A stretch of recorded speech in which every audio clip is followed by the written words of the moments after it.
My name is Robin. It was just another sweltering summer day, the kind where you feel the sun drilling into your back even through your shirt. I'd been on shift since 5 in the morning, 3 serious calls before noon, and I was looking forward to clocking out. Then, my damn car decided to throw a tantrum right on Highway 51. Hood up and cursing under my breath, I glanced around, hoping for a miracle or at least a tow truck. That's when he pulled over. I didn't know it then, but Jake was going to change my life. Need some help, he called out, sauntering over with a grin that could knock you off your feet. He wore a simple tee and jeans, but carried himself like he owned the place. Yeah, thanks. It just died on me, I said, trying to keep my cool despite the heat. Jake nodded, his hands already diving under the hood. Let's see what you've got here. Your battery's connection's loose. Happens a lot in this heat. There you go, should be good now. I tried the ignition, and the engine roared back to life, a relief washing over me. Thank you. I thought I was going to be stuck here forever. No problem at all. It's too hot to leave someone stranded. You a nurse? He asked, nodding towards my uniform. Paramedic, I corrected him with a smile. Long shifts, lots of adrenaline, and not enough coffee. Jake laughed, a sound that filled the space between us comfortably. Sounds tough. I work construction, mostly on government buildings. So I get the long hours too. We chatted a bit more by the side of the road. It was one of those easy conversations that you don't expect to have with a complete stranger. Before we parted ways, Jake said, Robin, maybe I can take you out for coffee sometime? You can tell me more about being a paramedic, and I can bore you with stories about electrical codes. I found myself nodding before I even thought it through. I'd like that. We exchanged numbers, and as he drove away, I couldn't help the silly grin spreading across my face. Coffee turned into dinner, and dinner turned into late-night talks and walks along the river. Jake had a rough charm about him, a straightforward way of talking that made you listen. He didn't sugarcoat his words, didn't dress them up. And I liked that about him. We'd meet up whenever my shifts and his job sites allowed. It wasn't easy, both of us working odd hours, but it felt right whenever we found time together. A couple of months in, during a quiet moment overlooking the city lights from the park hill, Jake pulled a small box from his jacket. Robin, I ain't good with fancy speeches, he said, his voice rough like always. But I know a good thing when I see it, and I don't want to let go. Marry me? It was blunt, unexpected, and so very Jake. I said yes without a second thought. We didn't plan a big event, neither of us cared for that kind of show. Just a simple ceremony at the town hall with a few friends and his mom, who took to calling me daughter from day one. Settling into Jake's family home wasn't the honeymoon paradise some might expect, but it felt right, like I was finally where I belonged. The house was an old 2-story building with creaky floors and a cozy kind of clutter that made you feel at home the minute you walked in. The first morning I woke up there as Jake's wife felt surreal. I was nudged awake not by the blare of my alarm, but by the rich aroma of coffee brewing downstairs and the distant sound of Martha humming an old tune. I patted down, finding her in the kitchen, which was her kingdom, really. Morning, sunshine, Martha greeted without turning. Hope you like your coffee strong and your toast on the darker side. I wouldn't have it any other way, I replied, sliding onto a stool at the counter. This casual kitchen chatter became our morning ritual. It wasn't just about the breakfast, it was her way of checking in, making sure I was settling in okay without making a big fuss about it. Jake had already left for work, typical of his early starts. He tried to keep his construction gigs close to home, but some days he'd be gone before dawn and not back till everyone else was turning in. It put a strain on us, sure, but we made it work. One evening, about a week after the wedding, I was folding laundry in the living room when Martha sat down across from me, her expression more serious than usual. You know, Robin, Jake's father was just like him when we were young. Always working, always making sure we had enough. Hard shoes to fill, but he's doing his best, she said, smoothing out a shirt I had just folded. I know he is. And I love him for it, I replied, catching her eye. It's not easy, but what's the point if it's not a bit of a challenge, right? Martha chuckled. That's the spirit. Just remember, this house is as much yours now as it is ours. Don't ever feel like you can't make your mark here. That meant the world to me. It wasn't long after that chat that I found out I was pregnant. The joy on Jake's face when I told him was something I'd freeze in time if I could. We were going to be parents, and suddenly, the house felt too small for all the love it had to hold. During those months, Martha taught me everything, from baby-proofing the house to managing night feeds. Her support was unwavering. The day our son was born, she was right there, handing me water, wiping my brow, and whispering words of encouragement. Bringing our son home was another chapter.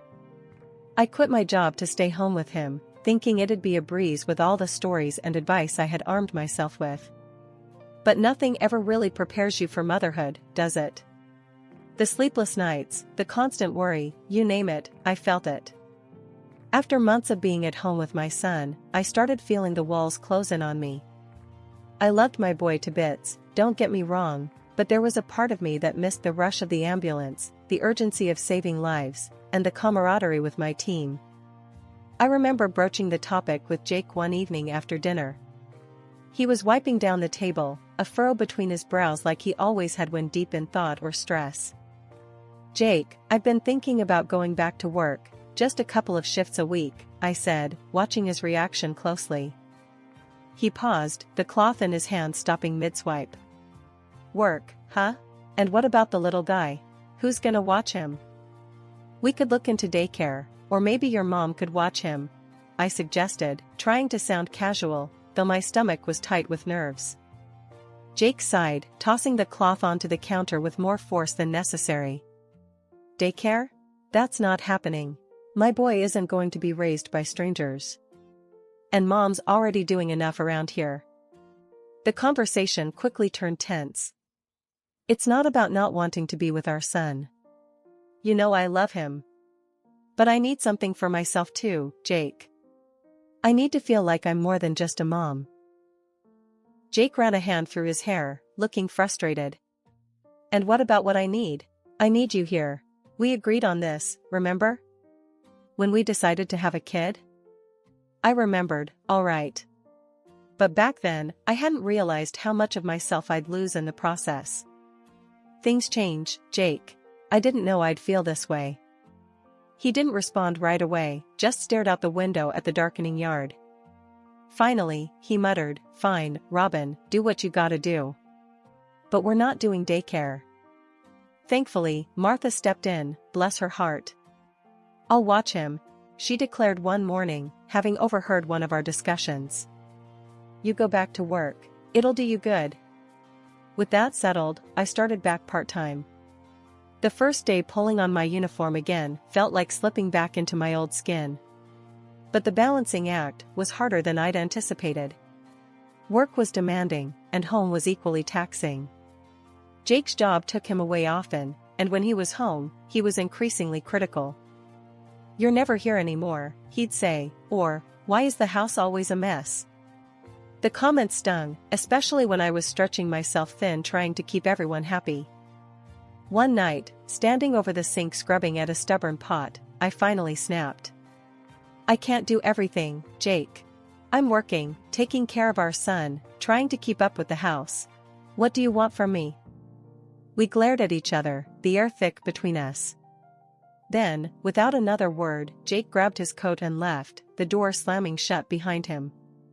The sound echoed, much like the gap growing between us.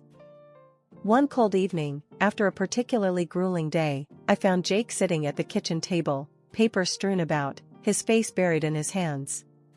He didn't hear me come in. Long day? I asked, setting down my paramedic bag a little harder than necessary. Jake looked up, his eyes tired and red. Yeah, the site's behind schedule, and the foreman's on my back about it. It's all a mess. I poured myself a glass of water, feeling the weight of my own day bearing down.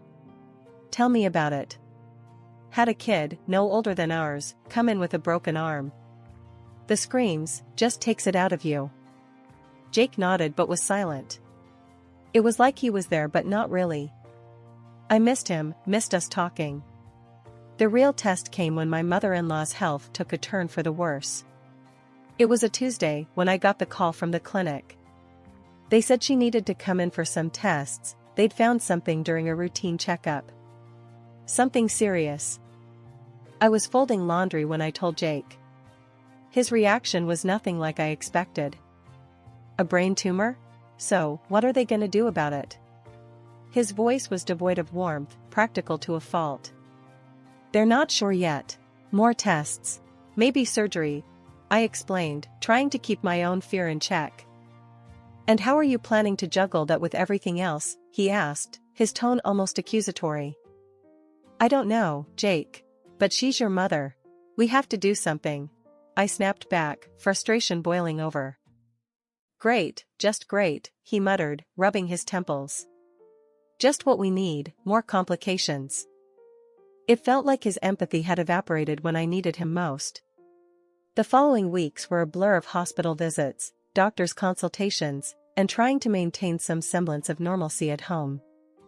Jake rarely came with me to see his mom. It was always, I've got to work, or I'm too tired tonight. One evening, after I'd spent several hours at the clinic, I came home to find Jake on the couch, watching TV. How's Mom? He asked without looking away from the screen. Not great. She might have to stay for observation, I said, dropping onto the couch beside him, exhausted. Jake sighed. Well, you're the medical expert, Robin. You handle it. His words felt like a slap. I am handling it, Jake. But she's your mother. Don't you think you should be a bit more involved? He turned then, his face hard and cold. Look, I've got enough on my plate. You wanted to go back to work, you deal with it. That night, we went to bed angry and distant. The gap between us grew each day, filled with unspoken resentments and exhaustion. I lay awake, listening to his steady breathing, wondering how we had gotten here, to this place where even compassion seemed too much to muster. The tumor was inoperable, and the decision to bring Martha home was filled with a mix of dread and determination. I knew it wasn't going to be easy, especially with everything else on my plate, but family is family. The house was filled with the constant, underlying scent of medicine that seemed to permeate everything. Jake seemed to shrink away more and more with each passing day. He barely looked at his mother, and when he did, his face twisted into a scowl that didn't sit right with me. Can't you open a window here? It smells like a hospital, Jake complained one evening as he walked through the living room, his nose wrinkled in disgust. It's the smell of her medication. She needs them, Jake. Try a little compassion, huh? I shot back, my patience wearing thin. His response was a grunt as he grabbed his coat and headed for the door. I'm going out. I can't deal with this tonight. And just like that, I was left alone again, to manage the household, care for our son, and now, nurse my ailing mother-in-law. During the day, while my son was at school and I wasn't working a shift, I spent hours with Martha, reading to her, managing her medications, and talking about old times. She had become more than a mother-in-law to me, she was a confidant, a friend. One afternoon, as I was adjusting her pillows, she took my hand and looked at me with those wise old eyes that seemed to see right through you. You have been my strength, Robin, she said softly. I'm sorry for how my son has turned out. He wasn't always like this. I squeezed her hand, trying to swallow the lump in my throat. It's not your fault, Martha. We all make our own choices. She smiled weakly. Still, I wish things were different. But I've got something planned for you. A little surprise. Just wait and see. Before I could ask her to explain, she drifted off to sleep, leaving me puzzled but grateful for her words. As her condition worsened, it became clear that she couldn't stay at home any longer. The day came to move her to a hospice, a place equipped to handle her needs round the clock. I remember packing a small bag of her things, her favorite blanket, and some books. Jake was conspicuously absent, his presence shrinking more with each day. At the hospice, I tried to make her room as homely as possible. My son, who had just turned 7, was with me. He was quiet, sensing the gravity of the situation but not fully understanding it. When Martha woke and saw us, her face lit up, a stark contrast to the sterile white of her room. She motioned for my son to come closer and handed him a brand new phone. "Here, my boy. A gift for you. Think of me when you use it." My son was overjoyed, his small face breaking into a wide grin. "Thank you, Grandma." He hugged her gently, then sat beside her bed, setting it up. A month later, Martha died quietly in her room. It had been a week of sorrow, organizing a funeral that Jake couldn't bother to attend because of a so-called urgent business trip. Alone, I managed every detail and bore the cost of saying goodbye to the woman who had become more mother than mother-in-law. It was a small service, just a few close friends and relatives who knew her well. I stood there, holding our son's hand, feeling the weight of the absence of her own son. Late one night not long after, Jake stormed in. The noise of the door banging open jolted me awake. He wasn't alone. A woman was with him, her smirk as chilling as the night air that swept in with them. "This is Cheryl," he introduced without preamble, his words slurred and clumsy. "My fiancé. We're getting married as soon as you're out of the picture." I sat up, pulling the sheets around me, my mind racing. "What are you talking about, Jake? What do you mean?" He tossed a stack of papers onto the bed, divorce papers. "I want you out, Robin, tonight. I've waited long enough. Mom's gone, and there's no reason to pretend anymore." The room spun, my heart thudding painfully against my chest. "Out? Jake, where are we supposed to go? What about our son?" Jake glanced at Cheryl, who looked around our bedroom like she was already redecorating it in her mind. "He's your problem now. I'm done with both of you. Cheryl and we're starting fresh. We've got plans." I could barely speak, my voice a whisper of disbelief. "You want to throw out your own son? Your mother just..." "Enough about my mother." His voice cut through the air, sharp and cold. "She's gone, and good riddance. It made my life hell having her sick here." Cheryl laughed, a sound that was sharp and cruel. "Honey, let's not waste time here. She's not worth it." With trembling hands, I took the papers. Each page was a nail in the coffin of our marriage. I signed them, not fully processing the lines and clauses, a part of me still in disbelief. I got up, my movements robotic, and started gathering essentials, documents, some clothes for me and our son, the little savings I had stashed away. When I entered our son's room, he wasn't asleep. He sat up in bed, his new phone in hand, his eyes wide and scared. "Mom, I heard everything." Forcing a smile that hurt, I sat next to him, brushing his hair back from his forehead. "We've got to go, sweetheart. Just for a little while until I figure things out." We left the house with just a few bags, stepping out into the cold night. I called a taxi, which took us to a nearby hotel. Lying in the hotel room, listening to my son breathe softly, sleep far from my eyes, I felt the first stir of something fierce and strong within me. This wasn't the end. It couldn't be. Not like this. Jake had made his choice, but now, it was time to make mine. I met the next morning at the hotel in a disassembled state. But life went on. As I was getting ready to take my son to school, he stopped me with a serious look I'd never seen on his face before.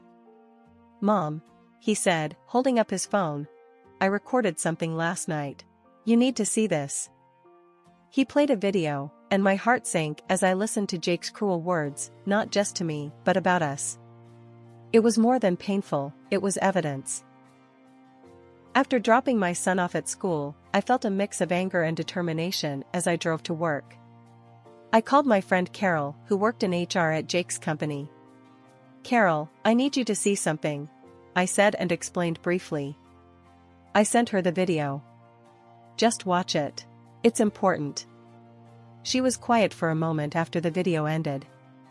"This is serious, Robin," she finally said. "I'm so sorry, but we need to address this. I'll take it from here." Feeling a small sense of relief, I tried to focus on my work, but it was nearly impossible with everything hanging over me. Later that afternoon, I received a call from a number I didn't recognize. "Is this Mrs. Robin Thompson?" a formal voice asked. "Yes, it is," I replied. "My name is George Stanton. I was your mother-in-law's attorney. It's urgent that we meet to discuss her last wishes." "Of course," I said, a lump forming in my throat. We arranged to meet within the hour. Mr. Stanton greeted me with a solemn nod and ushered me into his office, where he got straight to the point. "Martha was very explicit in her will," he began, pushing a stack of papers across his desk towards me. "She has left everything to you and your son, the house, her car, and a substantial amount of money." I was speechless, tears forming in my eyes as he handed me a letter from Martha. Her words thanked me for the love and care I'd shown her. "You were the daughter I chose," she wrote. Overwhelmed, I wiped my eyes. Just then, the door burst open. Jake stormed in, Cheryl trailing behind him, her face twisted in anger at seeing me there. "What's going on?" Jake demanded. Mr. Stanton didn't miss a beat. "Martha left the majority of her estate to her daughter-in-law and grandson," he explained calmly. "You've been bequeathed the contents of the garage." Jake's face turned red, his anger palpable. "This is nonsense. I'll contest this." Mr. Stanton politely replied, "There's no money coming to you, sir.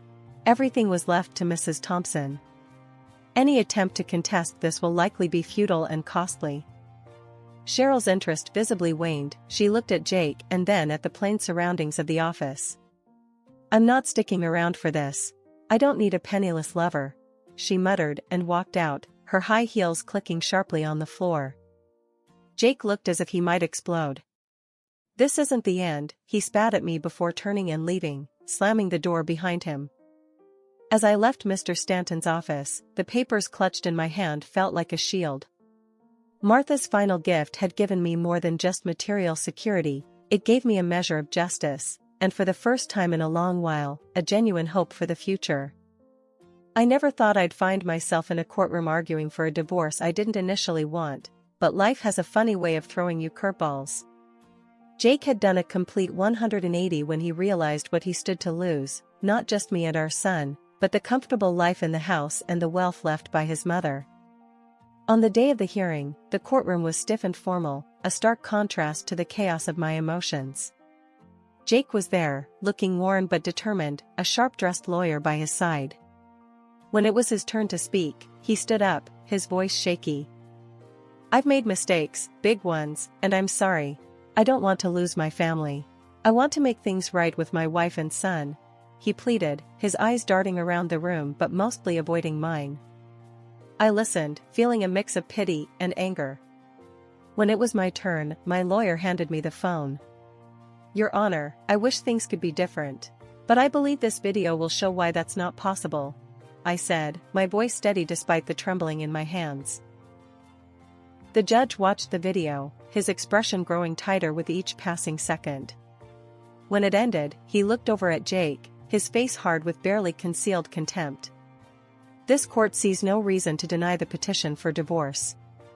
It's clear that the relationship has suffered irreparably." In the weeks that followed, the fallout for Jake was worse than I expected. The video not only secured my divorce but also rippled through his life like a shockwave. Carol, my friend from HR, had made sure the right people saw his behavior. Jake's company transferred him to another branch, a demotion in all but name, and slashed his salary. Cheryl, the assistant manager and the woman he'd left me for, was fired for her misconduct and fined heavily by the company. Life at home started to settle into a new normal. I went back to work as a paramedic, something that grounded me and gave me purpose beyond the courtroom and the drama. One evening, after a particularly tough shift, my son and I sat on the porch of our big, beautiful house, the house Martha left us. He was doing his homework, and I was sipping on a well-deserved cup of tea, watching the sunset. "Mom, are you okay?" he asked, looking up from his books with those thoughtful eyes so much like his grandmother's. "I am, baby. Better than okay. I answered, smiling. We've got each other, and we've got a home. That's more than enough. He smiled, went back to his homework, and I turned my face back to the fading light. The evening was peaceful, the kind of peace that comes after a storm, when everything is washed clean, and the world looks fresh and bright.